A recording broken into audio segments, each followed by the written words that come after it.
Bonjour à tous, c'est Zara. Bienvenue sur ce live. On va attendre un petit instant pour que vous nous rejoigniez et n'hésitez pas à me dire si vous m'entendez bien ou pas.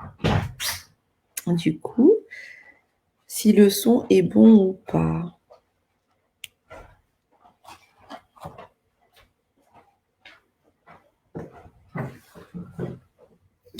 Alors, il y a une personne qui s'est connectée. N'hésitez pas à me faire un petit coucou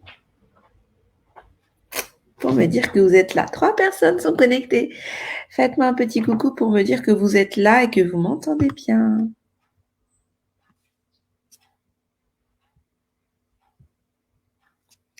Bonjour Léa, bienvenue, je suis contente de vous retrouver sur ce live.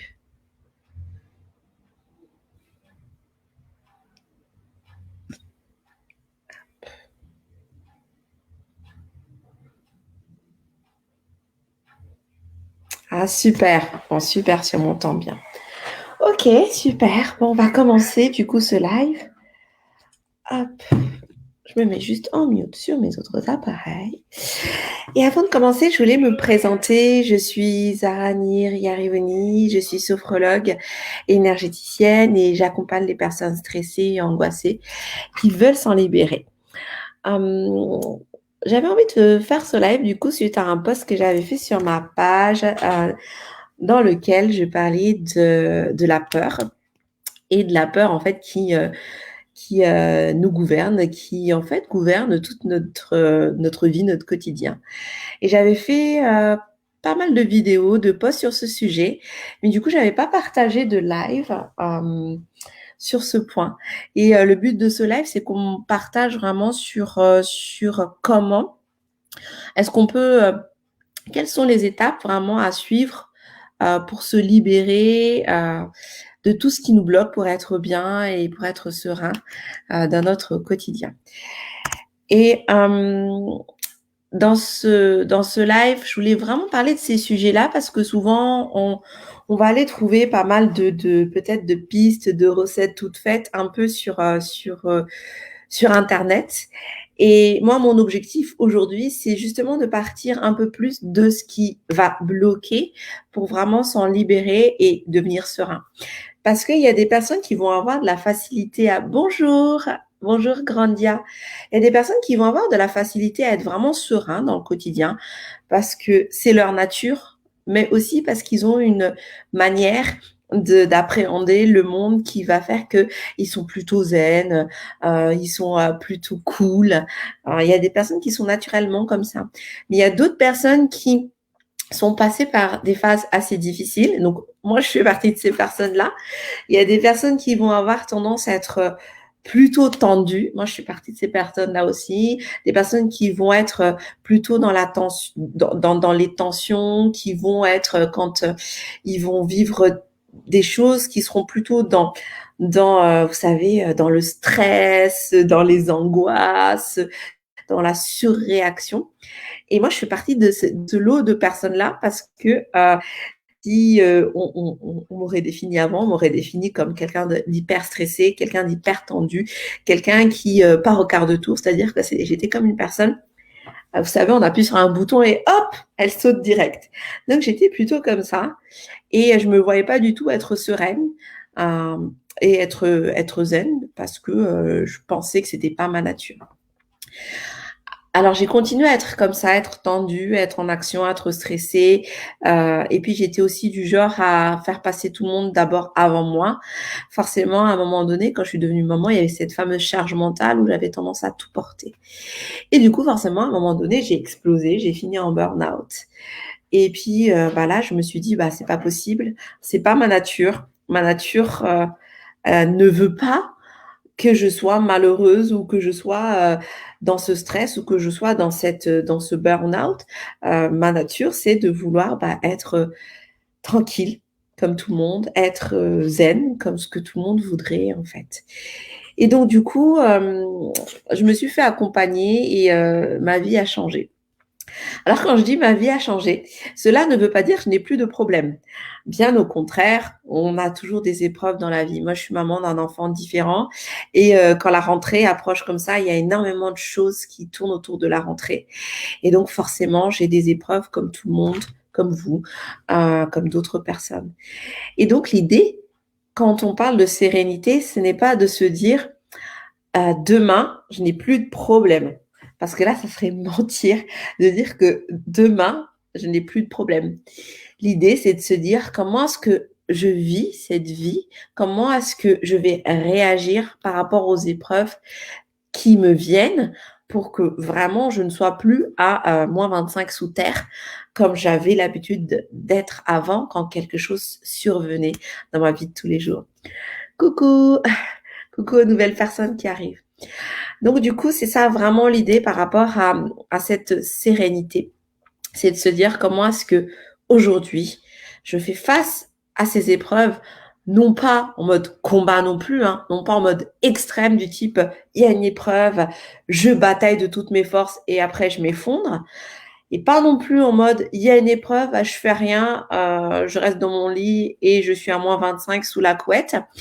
Et, et donc, l'idée, c'est pas du tout d'être à l'extrême. Je vais devoir reprendre le travail après un an, nous dit Léa, de congé. Je vais avoir besoin de devenir sereine, justement. Ok, ça tombe bien.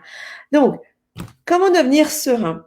Déjà, la première chose, c'est se dire, qu'est-ce qui aujourd'hui m'énerve ou qu'est-ce qui aujourd'hui justement me met dans cette tension et dans ce mode je suis hyper énervée, je suis hyper stressée et tout me stresse. La première chose, c'est ça. Être face à vraiment qu'est-ce qui aujourd'hui, coucou Sonia, qu'est-ce qui aujourd'hui me met en tension. Moi, personnellement, c'était la peur. Bonjour Nadjet. C'était vraiment la peur. Qu'est-ce qui me mettait en tension dans ma vie de tous les jours? C'est la peur. J'avais tellement peur de ce qui pourrait se passer dans mon quotidien que je finissais par avoir peur de la peur. Quand j'étais face à un événement, la première chose que je voyais, c'était j'ai super peur de tout ce qui pourrait arriver. Et du coup, dans ma tête se défilaient tous les scénarios inimaginables et possibles qui pouvaient éventuellement se passer. Et du coup, ça me mettait dans une peur pas possible et ça augmentait encore plus mon angoisse. Et ça, c'était vraiment insupportable parce que du coup, à un moment donné, j'étais gouvernée par la peur. Je n'étais plus capable de prendre les bonnes décisions. Je n'étais plus capable d'avoir une vision factuelle sur ce qui se passait parce que j'étais tout le temps engluée dans cette peur.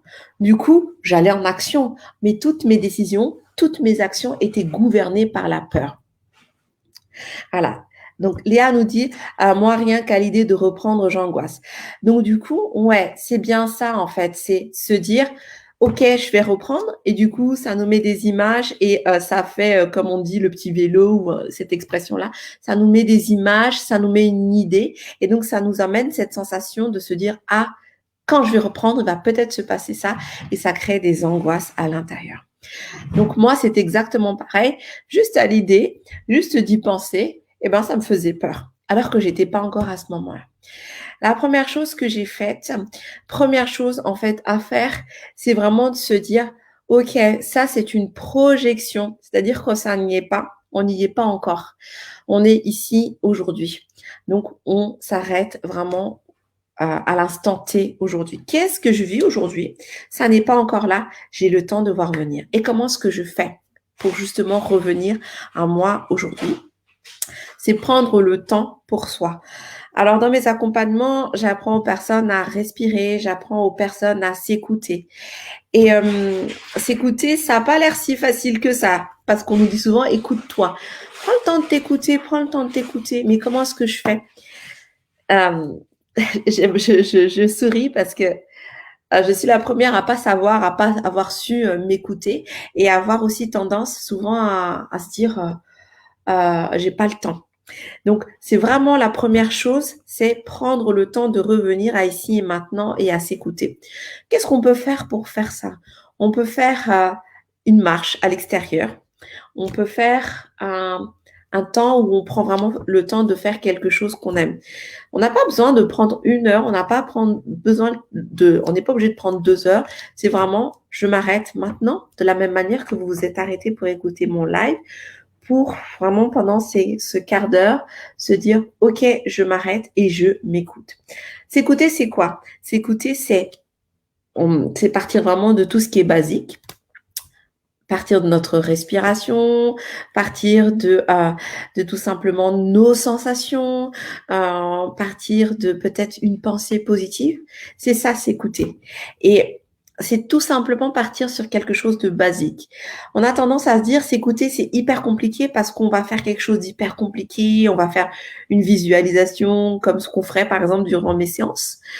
Oui, on peut faire ça, mais on peut tout simplement aussi se poser et se dire, OK, je respire. OK. Sonia a dit, c'est bien le plus difficile en ce qui me concerne et ne pas remettre en doute mes propres perceptions et émotions. En fait, ce qu'il y a, Sonia, c'est que c'est difficile. On n'a plus l'habitude de se dire, stop, j'écoute juste ce qu'il y a à l'intérieur parce que le mental prend le dessus. Le mental prend en fait le dessus énormément dans notre vie au quotidien. Et donc, ce qui fait que quand le mental, il prend le dessus, ça fait qu'on va se remettre en doute et remettre en question ce qu'on perçoit et nos émotions. Et la première chose, justement, pour que le mental ne prenne pas le dessus, c'est de revenir à notre corps. On n'a plus l'habitude de ça, puisqu'on va nous demander de réfléchir, on va nous demander de penser, on va nous demander de donner notre avis un peu sur tout. Et on utilise beaucoup le mental et on oublie le corps. Et donc, la solution, la première chose à faire, c'est qu'est-ce qui se passe dans mon corps? Et en premier lieu, écouter son corps, c'est revenir à sa respiration. Revenir à sa respiration, c'est fermer les yeux. Inspirer, je gonfle le ventre et souffler, je gonfle le ventre, j'abaisse le ventre. Et vraiment juste se concentrer sur le mouvement de ce ventre suffit amplement dans un premier temps pour s'écouter et revenir à soi. C'est vraiment, je concentre ma perception des choses sur ce qui se passe sur le mouvement de mon corps, sur ce qui se passe sur ma respiration. Donc vraiment, je vais vous inviter à faire ça. Essayez du coup, Sonia. Donc, je vais te tutoyer, Sonia, parce que j'ai l'habitude de tutoyer les personnes avec qui je suis en contact. Donc, Sonia, je te propose vraiment de prendre juste un petit temps et de te concentrer sur ta respiration. Au début, c'est pénible, c'est un peu énervant, mais j'ai t'invité à le refaire plusieurs fois. Peut-être la première fois, juste pendant 30 secondes, et puis après la seconde fois, le lendemain, juste peut-être pendant 40 secondes. On y va vraiment petit à petit, et puis au fur et à mesure de le faire, petit à petit, ça vient. Du coup, n'hésitez pas à partager vos expériences. Du coup, Nadjet, que j'ai accompagné dans un de mes programmes. Si tu as envie de participer, de partager un peu ce que tu as vécu pendant nos séances, du coup, par rapport à cette respiration, du coup, que je me souviens que Nadjet, elle a une respiration qui est très profonde, qui est très forte, et du coup, n'hésite pas à partager comment est-ce que toi tu vis cette respiration par rapport au fait de revenir à soi. Du coup, je repensais à Léa par rapport à cette idée. Tu sais, la manière dont tu as cette idée, justement, qui t'angoisse par rapport à la reprise de ton travail, de la même manière que tu as cette idée qui te fait peur de reprendre, essaie de penser à quelque chose justement qui te fait plaisir. Quelque chose qui, par exemple, à un moment qui t'a fait plaisir. Ça peut être des vacances ou des temps que tu as passés avec la famille, par exemple. Des temps que tu as passés au bord de la mer avec la famille. Donc, du coup, pensez à ces moments-là. Et comme tu as cette capacité qui est formidable d'avoir justement une visualisation, d'avoir justement le fait de penser à quelque chose qui est négatif, ça te fait tout de suite une sensation d'angoisse. Et ben, tu utilises la même chose. Tu penses à quelque chose de positif et tu t'imprègnes de la sensation que tu as eue d'être sereine avec un événement que tu as déjà vécu dans le passé. Et je sais que ça peut être, par exemple, un temps que tu as passé au bord de la mer avec la famille, ça peut être assez sympa. Le fait de revoir certains collègues me fait quand même plaisir. Yes, ça c'est top. Ah bah tu en as de la chance parce que des fois, justement, revoir certains collègues, ça nous plaît pas du tout. Ça c'est top, tu vois. Inspire-toi de ça. C'est une belle ressource de se dire que waouh, je vais retrouver des gens qui sont assez sympas. Et peut-être, imagine-toi, projette-toi avec ces personnes. Ne te projette pas forcément dans le travail, mais projette-toi avec ces personnes. Essaie de t'inspirer de la sensation que tu vas avoir d'être avec ces personnes.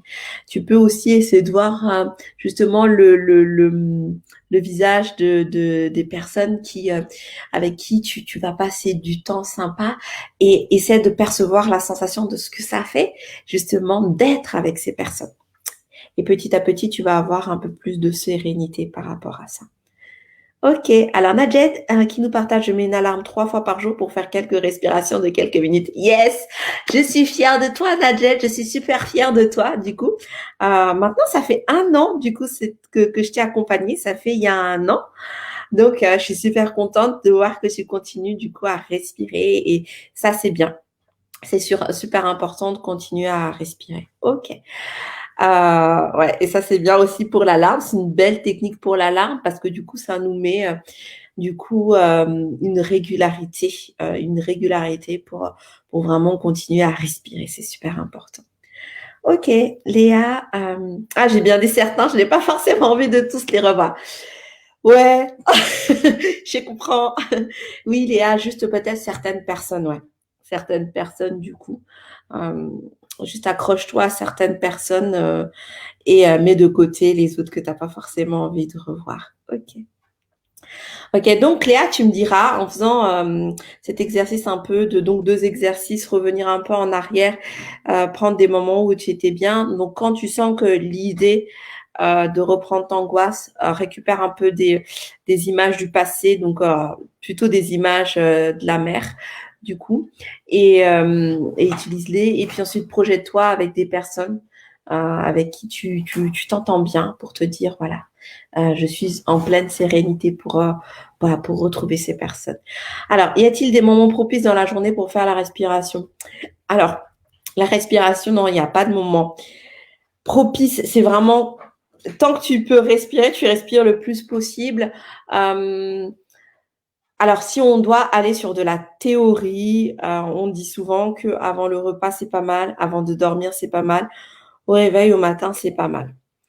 Ça, c'est vraiment, si on fait des recherches, c'est ce que tu vas trouver en théorie, donc le matin au réveil, avant le repas, et ensuite le soir, du coup. Il y a un autre moment qui est au moment, à l'heure du goûter, on appelle ça, mais c'est plutôt le moment où on a un petit coup de barre aussi. Ça va dépendre des personnes, mais 3 fois par jour, c'est sympa.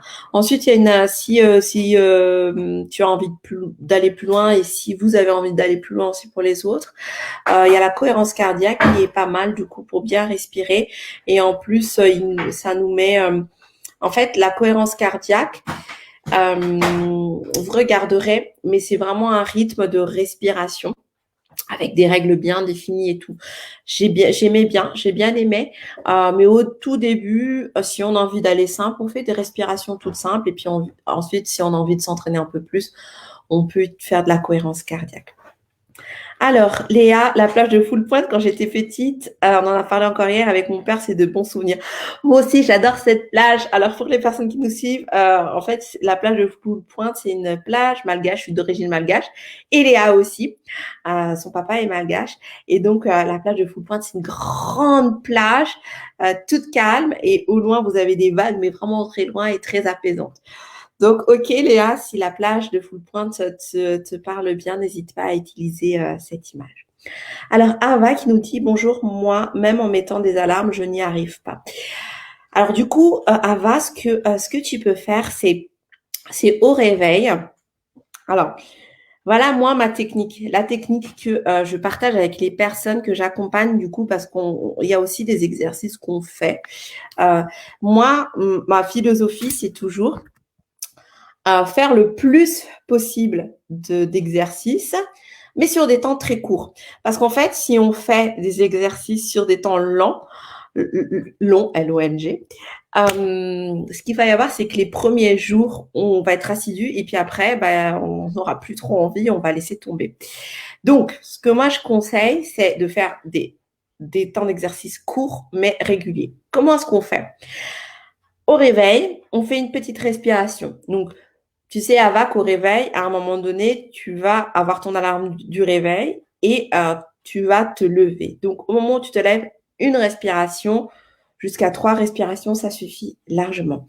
Ensuite, quand tu es en période de transition, tu peux faire une respiration. Ce que j'appelle période de transition, ce sont les moments où tu vas aller à ta douche, où tu sors de la douche, où tu sors des toilettes, où tu vas aller te laver les mains, ou par exemple, tu vas aller vider la vaisselle, ou par exemple, tu vas aller sortir de chez toi, tu sais, juste au moment où tu vas passer le pas de la porte, tu sais, au moment où tu vas juste ouvrir la porte, une petite respiration. Au moment où tu fermes ta porte, une petite respiration. En fait, à chaque fois que tu fais une transition, eh ben, pense à faire un exercice. Au fur et à mesure, ça viendra tout seul et tu auras l'habitude de respirer et de faire des respirations. Tu me diras, Ava, essaie de tester ça et tu me diras. Comme ça, si tu n'arrives pas à suivre les alarmes, essaye en fait de les mettre sur des temps de transition parce que sur les temps de transition, en fait, le corps, il se mobilise pour passer d'un état à un autre état et donc il y a un petit temps de coupure et à ce moment-là, tu mets ta respiration profonde. Ok. Hop, voilà, si vous avez d'autres questions, n'hésitez pas. Du coup, donc ça, c'est vraiment la respiration, c'est essentiel pour vraiment revenir à soi. L'autre point, c'était le lâcher prise. Et alors là, je sais qu'il y en a beaucoup parmi vous qui vont me dire, oh là là, le lâcher prise. Alors ça, c'est difficile pour moi. J'arrive pas à lâcher prise. Ouais. Alors, dites-moi pour vous, c'est quoi le lâcher prise du coup? Ce que vous entendez par lâcher prise. Parce que du coup, ce mot lâcher prise, c'est un concept assez compliqué. Du coup, il va y avoir beaucoup de définitions, mais ce qui va être très important, c'est la manière dont vous allez le concevoir et la manière dont vous allez vivre avec. C'est vrai que c'est compliqué pour vraiment le définir. D'ailleurs, j'ai tout un programme entier seulement que sur le lâcher prise pour vous dire à quel point c'est et à quel point est-ce que c'est justement il n'y a pas en fait de recette miracle pour le lâcher prise, mais c'est vraiment plutôt un état d'être et un état d'esprit. Et donc, vraiment, pour réussir à arriver au lâcher-prise, il y a un certain nombre de pas de travail et de switch d'état d'esprit, changement d'état d'esprit pour vraiment réussir à y arriver. Alors, Léa, tu me disais, je vais tester les respirations, je vais avoir plus de facilité à faire sur des transitions, comme tu dis. Ouais, c'est plus facile sur les transitions, du coup, surtout pour les personnes un peu comme nous, les mamans, qui avons beaucoup de choses à faire. Et les transitions, c'est quand même pas mal. Et franchement, ça donne énormément de résultats parce que les personnes que j'accompagne, je leur demande vraiment de travailler sur les transitions et c'est top. C'est vraiment la technique qui fait que les personnes arrivent à faire leurs exercices. Alors, le lâcher prise, fameux lâcher prise. Moi, comment est-ce que je l'ai expérimenté, ce lâcher prise? Je l'ai vécu parce que j'étais plutôt une personne qui avait tendance à tout contrôler. J'étais plutôt dans le contrôle de tout devait être parfait ou aller dans mon sens. Parce que la définition du parfait, chacun va avoir sa définition du parfait. Et donc, du coup, quand j'ai expérimenté ce lâcher prise, c'était parce que j'étais épuisée. Et puis, on m'a dit, il est temps un peu de lâcher prise. Il est un peu temps de lâcher prise parce que là, franchement, tu vas t'épuiser. Et puis, je me suis épuisée, je me suis effondrée. Alors du coup, j'ai expérimenté ce lâcher prise à ce moment-là, au moment où vraiment j'étais arrivée à un point de non-retour du tout. Alors Ava, tu me disais, merci, j'ai l'impression que je n'ai pas de transition, j'enchaîne, je suis comme inconsciente en mode pilote automatique. En fait, quand tu es en transition, alors on va faire tout simple, tout simple. Première chose que tu vas faire aujourd'hui, c'est tu sors des toilettes, au moment où tu tires la chasse d'eau, tu me fais une respiration. Donc là, ça fait déjà une transition. Tu testes déjà ça pour aujourd'hui. Parce que je pense que là, la difficulté, justement, c'est qu'il faut que tu reviennes à l'instant présent. Et c'est pour ça que justement, tu as cette impression que tu es en mode automatique, en pilote automatique. Donc déjà aujourd'hui, hop, la prochaine fois, dans les quelques heures où tu seras allé aux toilettes, avant de tirer la chasse d'eau, une respiration, ou après d'avoir tiré la chasse d'eau, une respiration. Tu vois. Donc déjà, tu essaies ça aujourd'hui. Et ouais, je pense que là, il y a besoin justement de revenir à un temps, vraiment le temps ici et maintenant, le temps présent ici et maintenant. Ok, donc tu me diras, Ava, tout à l'heure, n'hésite pas à me remettre un petit commentaire sur le replay de ce live pour me dire déjà comment s'est passée cette première respiration. Et puis petit à petit, sur les transitions, tu iras petit à petit. Ok. Même une autre transition qui est pas mal aussi, le matin, ou à un moment donné, tu vas te changer, ben, respiration. Là, je sais pas dans quelle position est-ce que tu es pour faire la respiration, pour écouter le live, mais une fois que tu as fini ce live, tu peux faire une respiration, par exemple. Ok? Tiens-moi au courant. Alors, du coup, je parlais du lâcher prise. Donc, ce fameux lâcher prise, c'est vraiment pour moi quelque chose d'hyper important. Au tout début, on m'avait dit, oh là là, moi, si je lâche prise, bah, tout va s'effondrer autour de moi. Parce que le jour où j'ai lâché prise, où, donc cette personne me disait, où elle a arrêté de faire attention, elle a eu un gros souci, un gros malheur. Et donc, du coup, depuis, elle ne peut plus lâcher prise.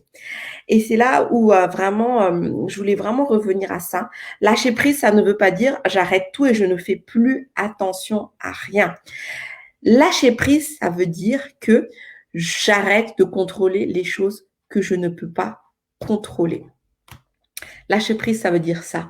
Lâcher prise, c'est là, par exemple, je ne sais pas s'il va pleuvoir, s'il va faire beau, je n'en sais rien. Je me suis mis en robe, mais dans un sens, ça peut m'énerver quand même un tout petit peu parce que du coup, si je suis en robe et qu'il pleut, eh ben, je vais être complètement mouillée. Mais je lâche prise parce que de toute façon, j'ai pas prise sur ça. Et ben, si je suis mouillée en robe, tant pis. Hein. Donc, c'est ça le lâcher prise. Donc, je donne un exemple de ce qu'il y a là tout simple, mais ça peut être dans la vie de tous les jours. Ça peut être, j'attends un résultat d'examen. On m'a dit que c'est dans 3 jours. Je stresse pendant 3 jours parce que du coup, je n'ai pas la réponse. Je stresse pendant 3 jours. Mais on vous dit que c'est dans 3 jours. Donc, on n'est pas encore dans 3 jours. Je sais que c'est pas facile. On n'est pas encore dans 3 jours. Donc, aujourd'hui, bah, je lâche parce que de toute façon, je vais pas faire avancer les choses en stressant. Donc, c'est ça le lâcher prise. Le lâcher prise, c'est vraiment je lâche sur les choses sur lesquelles je n'ai pas de pouvoir et sur lesquelles je n'ai pas de contrôle. Pourquoi est-ce que c'est hyper pénible de ne pas lâcher prise? C'est parce qu'on va se maintenir dans une tension hyper forte, hyper dure, alors qu'on n'est pas encore sur l'événement. Ce qui fait qu'on mobilise des ressources alors qu'on n'a pas forcément besoin de mobiliser ces ressources-là à un instant T. Vous savez, je vous donne un exemple. Vous savez, quand il nous arrive quelque chose, quand il nous arrive une épreuve, quelque chose de difficile, on mobilise des ressources pour justement faire face à ça. Par exemple,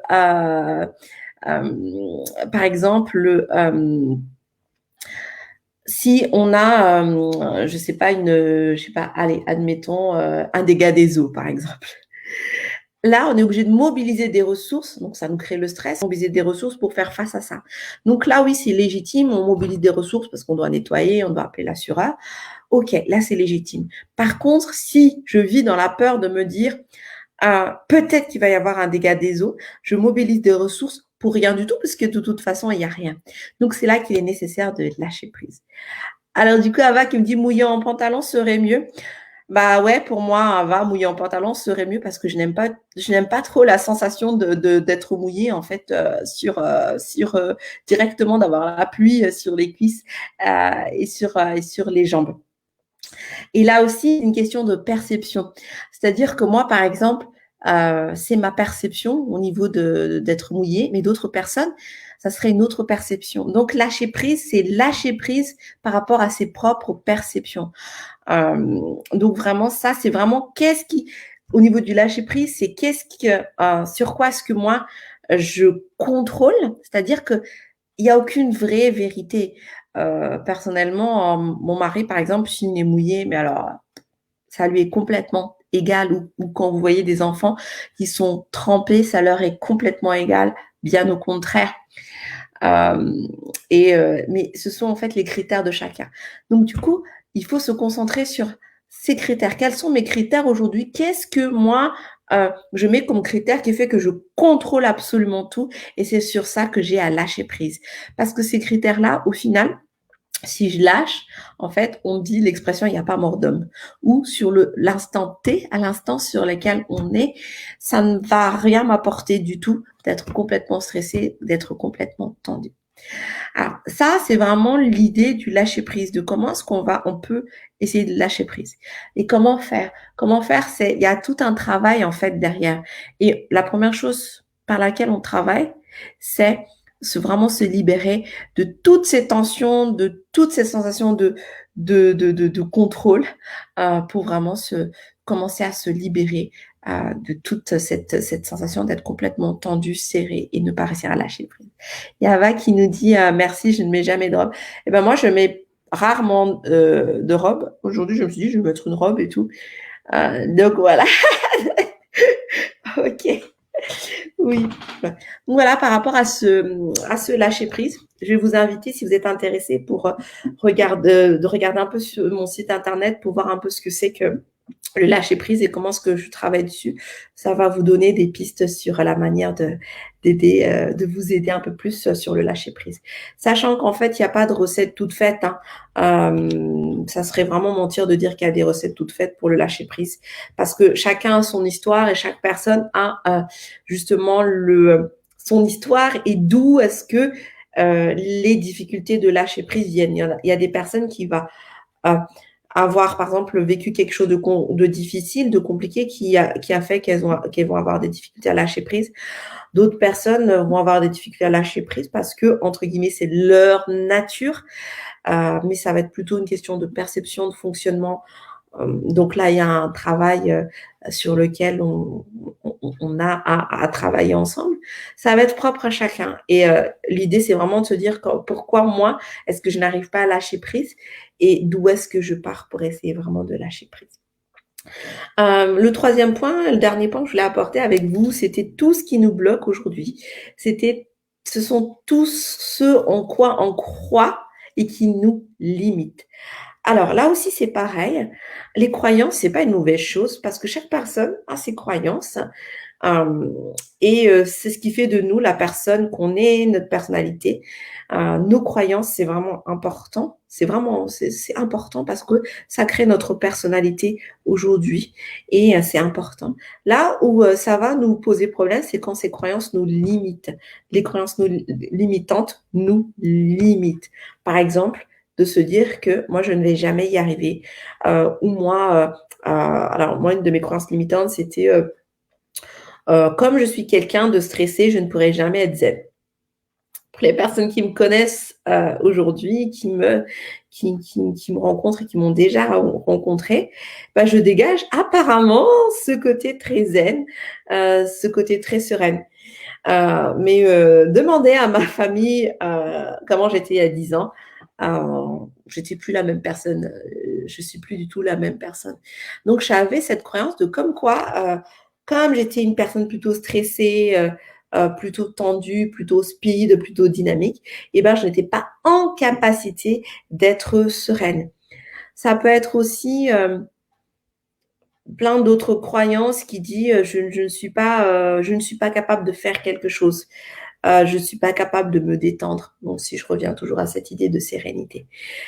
Et il y a en fait des croyances qui nous limitent. Alors, dans un sens, si ces croyances euh, elles nous limitent et qu'elles nous font pas du tort, bon, ok, pas de souci. Mais par contre, si vous sentez que justement, ça vous bloque à l'intérieur et que ça vous fait du mal et qu'en pensant à cette croyance, eh ben, ça vous bloque encore plus. Là, il y a à les dépasser. Il y a à dépasser ces croyances limitantes. Parce que du coup, souvent, quand on est dans ces croyances limitantes, on se sent coupable parce qu'on se dit, ouais, bon, moi, je me sens coupable de pas y arriver. Moi, je me sens coupable parce que je me dis, c'est pas pour moi.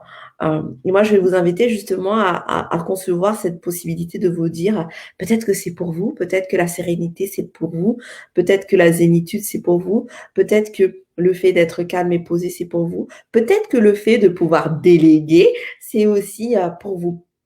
Et, et justement, pourquoi est-ce qu'on a du mal, par exemple, à lâcher les choses? Pourquoi est-ce qu'on a du mal, donc si je reprends l'exemple de Léa, pourquoi est-ce qu'on a du mal à, à, à laisser les autres faire? Parce que derrière, il va y avoir des croyances. Et souvent, et ça, c'est quelque chose que je répète souvent, qui est dur à entendre, mais que je répète souvent.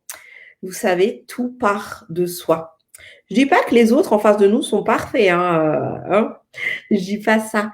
Mais souvent, les personnes en face vont réagir dans certaines situations en effet miroir par, par rapport à nous. Surtout les hommes. S'il y a des hommes qui nous écoutent là, dites-le moi. Euh, mais les personnes vont avoir tendance à réagir en mode miroir parce que ces personnes savent que par exemple, on n'arrive pas à lâcher les choses. Donc, forcément, ils vont rester dans ce schéma-là de oh, bon, bah, la personne en face n'arrive pas à lâcher les choses. Donc, moi, je vais réagir par rapport à ça. Et donc, en fait, le travail, il vient de soi. On a souvent tendance à dire oui, mais toi, tu n'es pas capable de faire ça, tu es pas capable, tu vas oublier ce que je te demande de faire, tu oublies d'acheter la moitié des choses qui sont sur la liste de courses, Donc, on va reprocher, mais en même temps, à un moment donné, est-ce qu'on a essayé justement de laisser la responsabilité à la personne d'en face? Mais laisser réellement la responsabilité. C'est-à-dire que laisser réellement la responsabilité ne veut pas dire je te laisse faire, mais je sais au fond de moi que tu ne vas pas y arriver. Parce que dans ce cas-là, on met une intention en se disant ouais, je te laisse faire, mais je suis sûre que tu vas pas y arriver. Là, l'intention, elle est déjà, tu vas te casser la gueule. Dans cette intention-là, c'est vraiment de se dire oui, non, tu vas pas y arriver. Alors que si au fond de moi, je me dis, ok, je laisse les choses parce que de toute façon, cette personne, elle a deux pattes, elle sait marcher, elle sait lire, elle sait écrire, je laisse la responsabilité et moi, je m'en libère vraiment. Et là, c'est avec moi que j'ai à faire ce travail-là. Alors, les A qui me dit, je me pose toujours des questions quand je laisse des choses aux autres. Exemple, quand je laisse mes enfants, toujours en train de me demander si ça se passe bien, si ceci, si cela. C'est pareil au travail, quand je prenais mes vacances, je n'arrivais pas à décrocher. Là, en fait, il y a un travail à faire sur toi. Déjà, de te dire, si je laisse mes enfants ou le travail à ces personnes-là, c'est vraiment de reconnaître justement que ces personnes sont responsables, de reconnaître que ces personnes sont responsables de ce qu'elles sont en train de faire. C'est-à-dire que toi, tu n'as pas à porter sur toi toute la responsabilité des autres. J'avais aussi tendance à faire ça parce que j'avais l'impression que je devais porter la responsabilité des actes des autres sur moi. C'est-à-dire qu'à partir du moment où à partir du moment où tu confies quelque chose à ces gens-là sont responsables et cela ne te concerne plus. Tu sais, c'est comme si tu fermais une porte et ça appartient à ces personnes et ça ne t'appartient plus. Même s'il s'agit de tes enfants, à partir du moment où tu fais le choix de confier tes enfants à ces personnes, c'est que tu as confiance en elles et donc elles sont responsables. Et c'est vraiment un engagement que tu as envers toi aussi. Sinon, tu ne le laisses tout simplement pas, tes enfants, à ces personnes-là. Donc, je fais confiance à ces personnes. Donc, si je pose ma confiance à ces personnes, c'est que j'estime qu'elles sont responsables. Donc, ça n'est plus à toi de porter la responsabilité de quoi que ce soit, puisque la porte est fermée. Alors, Ava, tu me disais, 1, respirer, 2, lâcher prise et 3, se libérer des croyances limitantes, des croyances vraiment qui te limitent. Ok. Alors Léa, je vais reprendre et je vais faire des efforts car je ne suis plus du tout motivée. Donc quelque part, c'est bien. Je vais lâcher un peu. Yes, ouais. Lâche un tout petit peu. On en reparlera si tu veux un peu plus après. Donc oui, je revenais du coup à ta question Ava. Donc 1, respirer, 2, lâcher prise. 3, se libérer des croyances limitantes. Toutes les croyances qui nous bloquent. Alors, les croyances limitantes, alors la croyance aussi qui est très, très, très, très forte aussi, c'est, alors là, ça va tout de suite vous parler les filles, c'est il faut souffrir pour être belle. Ça, c'est une croyance limitante. Pourquoi est-ce qu'on doit souffrir pour être belle? C'est pas vrai. C'est pas vrai. Ça peut être vrai peut-être pour certaines personnes, mais on n'est pas obligé d'eux pour obtenir quelque chose. Donc, on n'est pas obligé de passer par la souffrance pour obtenir quelque chose. Il se peut que, mais il se peut que non. Donc, ça, c'est une croyance limitante. Donc, c'est un exemple de croyance limitante. Il faut souffrir pour être belle. Ah, Léa, je veux pas que tu dises ça, ta pupus. C'est ce que je dis en fait quand je la coiffe. Déjà, en plus, la dernière fois quand j'ai vu ta fille Léa, je lui ai dit, t'es tellement belle, t'es tellement mignonne avec tes cheveux, t'as de beaux cheveux. Là, je lui ai dit, t'es magnifique et tout. Et puis après, je suis d'accord pour les cheveux que c'est hyper compliqué parce que la mienne, c'est hyper compliqué aussi de coiffer la tignasse de ma princesse. Et d'ailleurs, j'ai trouvé une brosse avec laquelle on peut bien coiffer les cheveux. Si tu es intéressée, je te dirai laquelle c'est. Ok. Ava, merci beaucoup. Oui. Donc Léa disait car ma mère me le disait. Oui, bah, on entend souvent ça. En plus, il y a des pubs à la télé qui le disent aussi. Hein. Donc, il faut souffrir pour être belle. Et moi aussi, je l'ai dit, je l'ai entendu et je l'ai vécu. C'est-à-dire que, bah, en parlant de cheveux, je l'ai vécu parce que j'ai une grosse tignasse. Et à chaque fois, bah, cette grosse tignasse, il fallait en faire quelque chose. Et chaque fois, j'avais super mal. Et à chaque fois que j'étais chez la coiffeuse, j'étais là, il faut souffrir pour être belle. Donc, j'étais en mode encore plus tendue et j'avais encore plus mal. Et à chaque fois que j'allais chez le coiffeur, ça n'a jamais été un plaisir. Et j'ai travaillé sur ça. Il n'y a que ces derniers temps, justement, en travaillant sur cette croyance limitante que je prends un peu de plaisir pour aller chez la coiffeuse. Alors, Léa qui me dit, maintenant quand Ambre me tend sa brosse, elle me regarde en faisant l'amour et me dit, bon, bah voilà, il faut souffrir pour être belle. Oh, pauvre choupinette. Oh, pauvre choupinette. Oh là là. Ouais, et du coup, ça reste ancré en nous. Et du coup, en fait, ce qu'il y a quand on a une croyance limitante comme ça, c'est qu'à chaque fois, à chaque fois, à chaque fois, on se tend et avant même de faire la chose, on est déjà hyper tendu et c'est ce qui crée la tension et c'est ce qui crée du stress. C'est un peu quelque chose en anticipation parce que cette croyance va déclencher en nous cette peur de et cette résistance. Voilà. Donc ça, c'est un exemple de croyance limitante, donc à se libérer absolument. Donc Léa, bah oui, si tu as une brosse magique, je veux bien car c'est une brosse magique, mais il n'y a rien de magique. Alors, du coup, la brosse que j'utilise, elle est chez Bleu Libellule. Alors là, je ne l'ai pas sous les yeux, mais je t'enverrai une photo du coup. Je t'enverrai une photo. Elle marche bien, en tout cas, pour les cheveux bien bouclés de ma fille. Ok. Ouais. Alors, je disais oui, par rapport à ces croyances limitantes, il y a vraiment à se libérer de plus en plus pour que justement elles nous tiennent pas et qu'elles nous apportent pas de détention, du mal-être derrière, des peurs et beaucoup, beaucoup de souffrance. Parce que là, on souffre vraiment pour rien, on n'y prend pas plaisir. Et l'autre jour, j'étais justement, par rapport à cette croyance, en revenant sur cette croyance, j'étais chez la coiffeuse et vraiment, à chaque fois, je fais un travail sur la coiffeuse avant d'y aller. Et je prends maintenant beaucoup, beaucoup de plaisir, beaucoup de plaisir. Et justement, j'ose lui dire, si elle me fait mal, par exemple, je lui dis, ah là, ça fait mal. Et miracle, je me rends compte qu'elle prend vraiment son temps et elle fait bien attention à ce que je n'ai pas mal parce qu'on n'est pas obligé de souffrir pour être belle.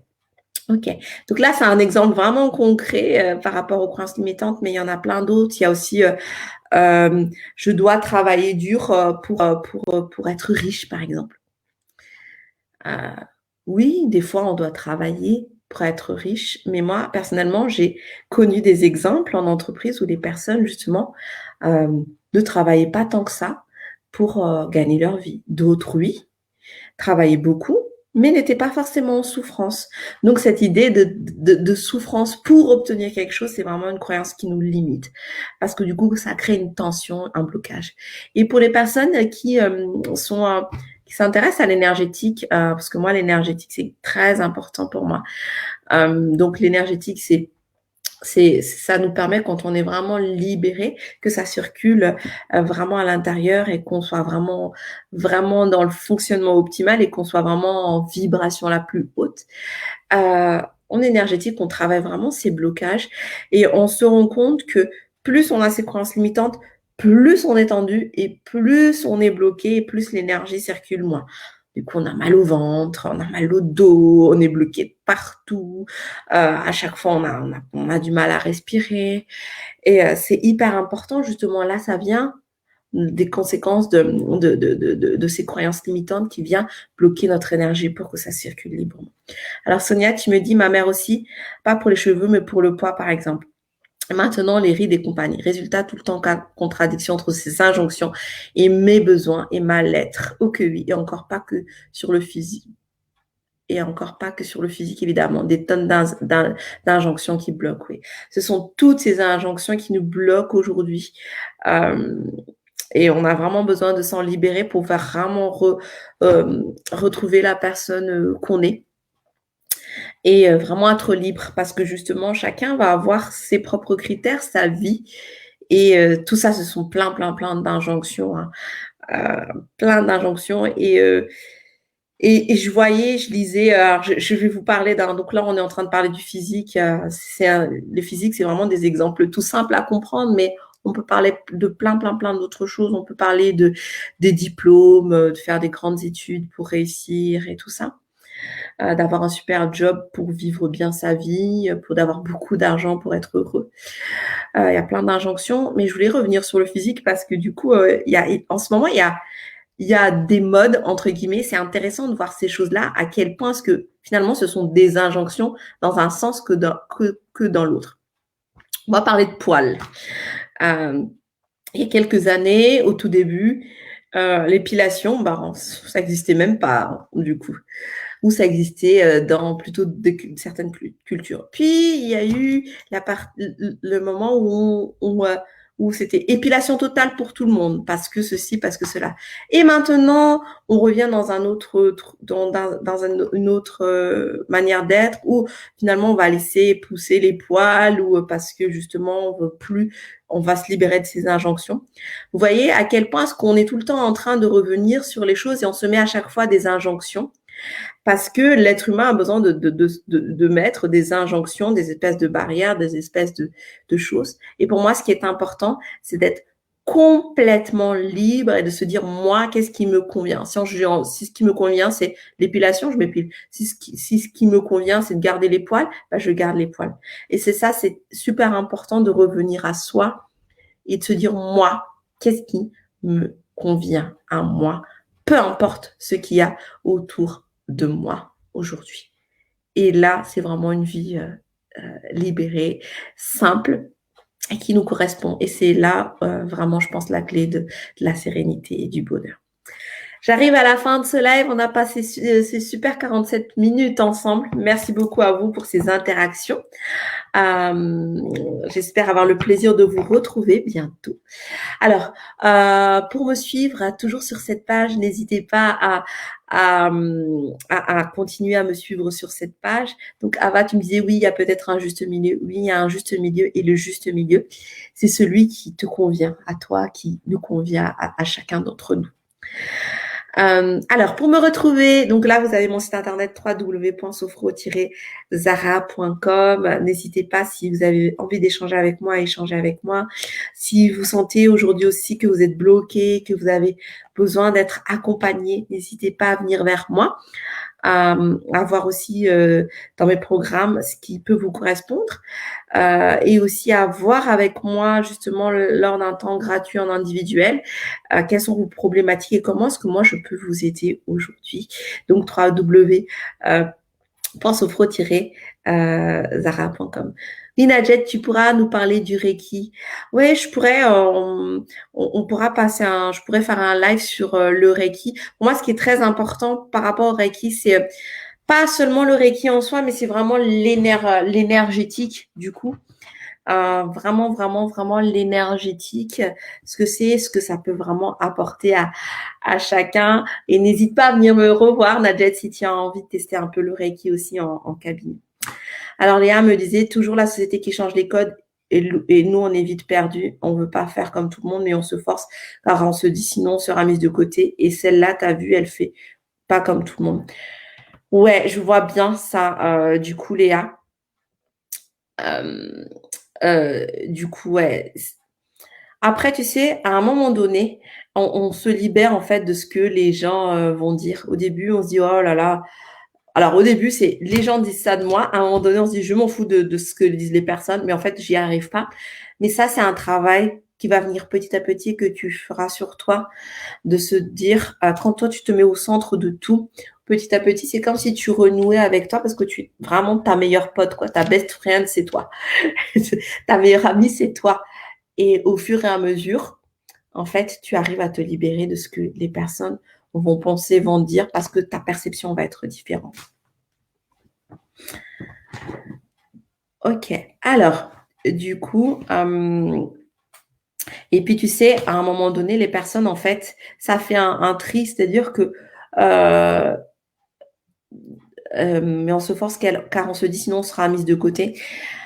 Au début, oui, on sera mise de côté, mais au bout d'un moment, c'est bien parce que du coup, ça fait un nettoyage dans tes relations envers les personnes qui, justement, seront vraiment intéressées par la vraie personne que tu es. Et tu sais, tu vas dégager tellement de sérénité qu'en fait, les personnes ne se rendent même pas forcément compte que tu fais comme ci ou comme ça, ou ça leur passe en tête, mais finalement, ça ne les intéresse pas plus que ça. Ok. Alors, ce live était au top et j'ai pris de bons conseils. Merci Léa. Sonia, oui, je ressens aussi beaucoup et voilà, faut être sa meilleure pote comme Zara. Pas évident, mais c'est ça. Alors, je vous embrasse bien fort. Je vous retrouve sur mon site internet et puis sur cette page aussi. Et n'hésitez pas à prendre rendez-vous avec moi. Je suis sur Doctolib si vous avez envie de me rencontrer.